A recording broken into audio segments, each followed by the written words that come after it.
I'm TarotOracle, and look what just arrived. Actually, this is a borrowed deck, so this is not mine. It's borrowed. Young Witch Tarot deck. I thought it was cute, and I wanted to check it out, so I borrowed this. Anyway, let's check it out. I put it back in original order so that you would see the original order, and that is nice and cute there. Look at that. A little kitty cat. We got a bit of text on the back and whatnot. And then we have the actual cards. So it comes with a little white book, well, a little yellow book with little explanations. We'll zoom into that. In fact, let's zoom in here and get as close as we can to the cards so that we can see all of the lovely detail in these cards. So yeah, it is a standard tarot deck, but it does, now keep in mind, it does have a, let me get the focus right, it does have text on the card. Some people don't mind that. Some people hate that. I don't know where you stand within that realm, but let's take a look at the cards and the text within. So this is the Fool. You can't come on my journey. I'm going on my own. I don't know where I'm going, but I'll bring you back a bone. Yeah, obviously made for a beginner, someone that likes rhymes, maybe children. It'd be a good learning deck. It's oddly thin, but heavy. I've never seen this dichotomy before. I mean, that is a massive amount of flop. It's coming up. It's coming all the way up to there. So oddly thin, but at the same time, it's heavy.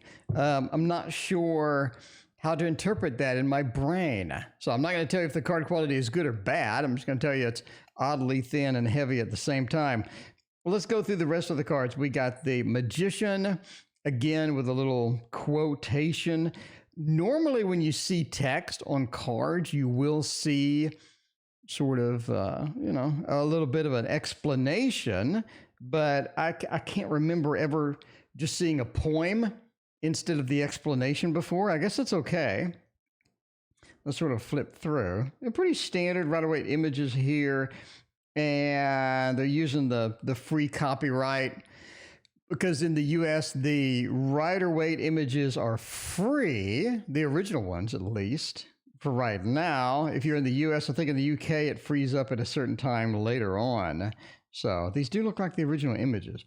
This man is half of all things holy. Tradition is his way, so don't expect to change him. His rules are here to stay. Okay. We have it in poem style for each of the cards. I'm not really sure how to interpret this.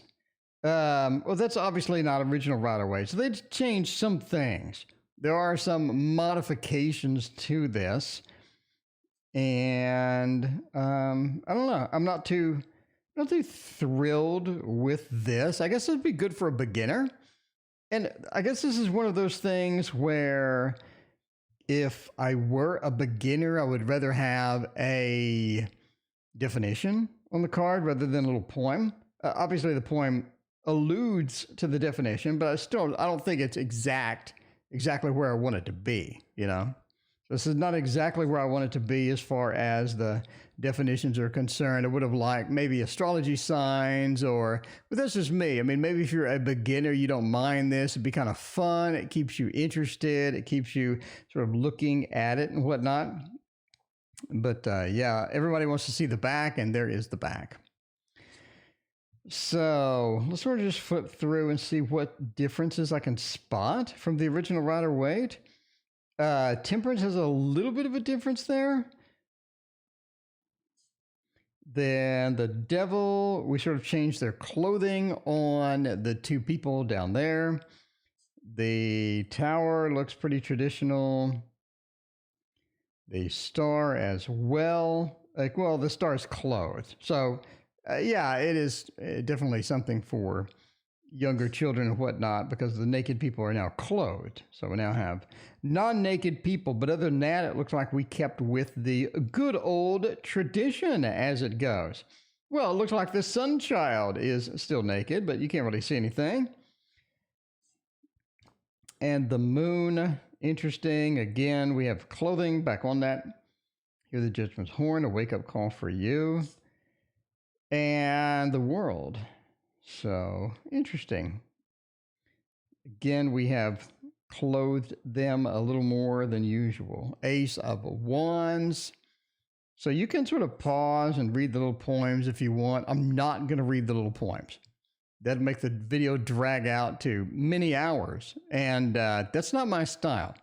You know, my style is more of a sort of an examination of everything and seeing what's different, seeing if I like it, whatnot. I think this would be good for a complete beginner and whatnot. They did change, you know, we have a little more diversity in this one as well. So a little more diversity. We have people that are clothed a little more. The Six of Wands as it goes. Horse is still looking over with that sly look of theirs. And then the Seven of Wands with the defensive nature. They went a little overboard with the shadows. A little overboard with them shadows, boys. Is that really necessary? I gotta ask.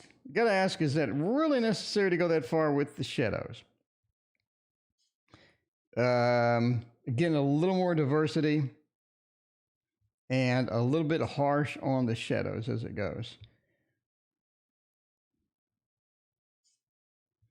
Get the Page. Get the Knight. And the Queen. King.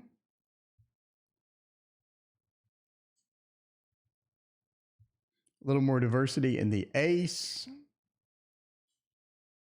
Again, feel free to pause this if you want to read all the poems and whatnot. I guess it would be kind of fun.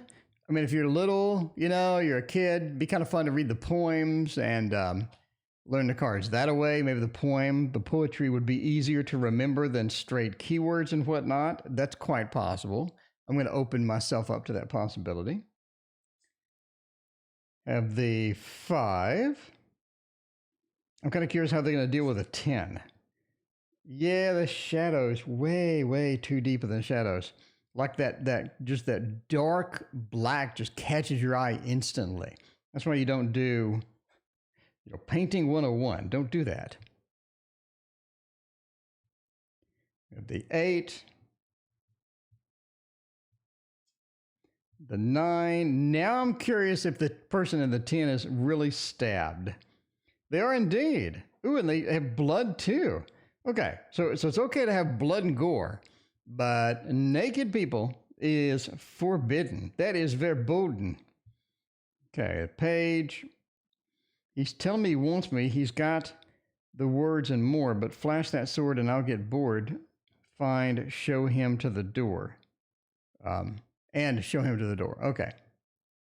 Some of the poems don't even make any sense. A little more diversity with the Queen. Here we have the King. King is a bit odd looking. And the Ace, pretty traditional. Very traditional indeed. Then we have the 2. Ooh, you found someone to share your love and whatnot. I don't know if, I mean, give this to a small person, give this to a little one, give this to a kid, read the poems, you know, go with your intuition, start reading and whatnot. But after that, what are you going to do with this deck? Are you just going to give it to somebody else? I guess that's my big thing. And that's sort of my thing with beginner, a little bit diversity, more diversity on the 6 of Cups.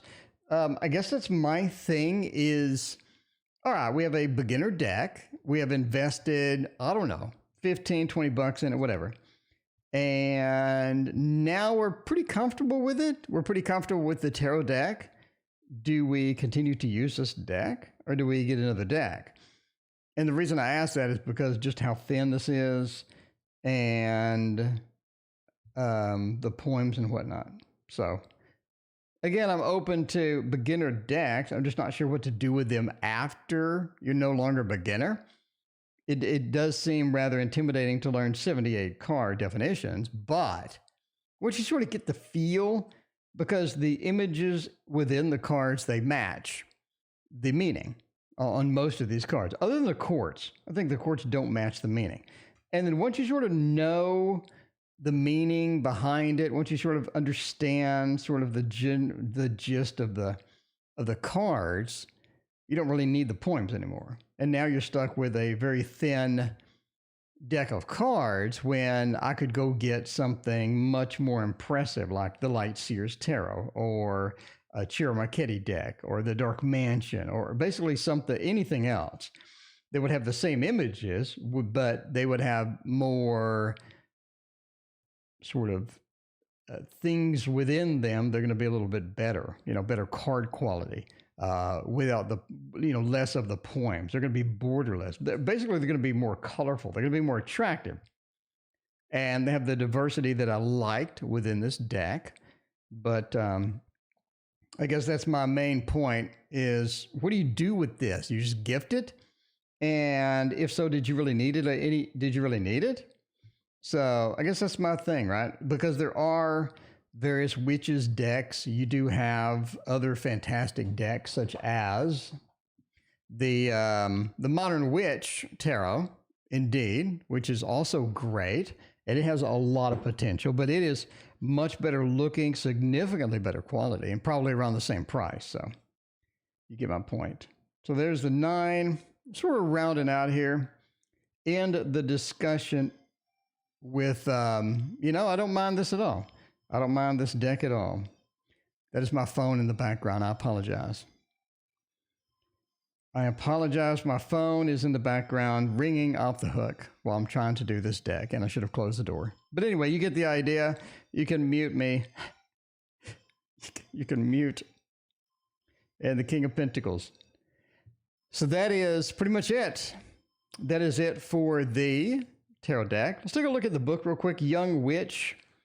I don't want to bend the spine of their book, so you can sort of pause and read. We got the 4 of Cups, the 4 of Wands. So it's broken down into sections.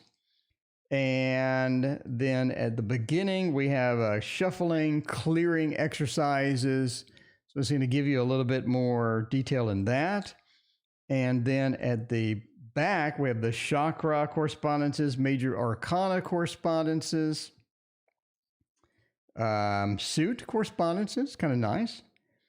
And then we have a little bit, obviously the kings, queens, and whatnot. So it's separated by card type. So the 4s, the 5s, the queens, the kings, etc.